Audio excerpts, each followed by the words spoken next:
Kirkwood on March, something like the 19th or so, and it's been 16 years since I've been here. Check this out.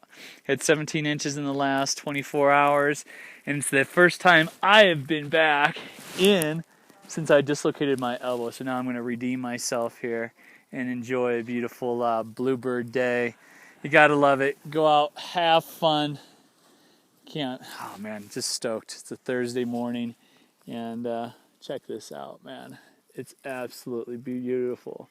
So, Swano from the Unstoppable family for redemption on a dislocated elbow 16 years ago at Kirkwood.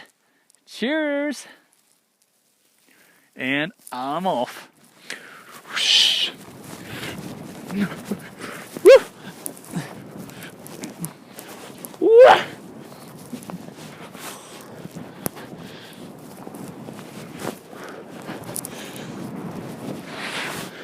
Woo-hoo!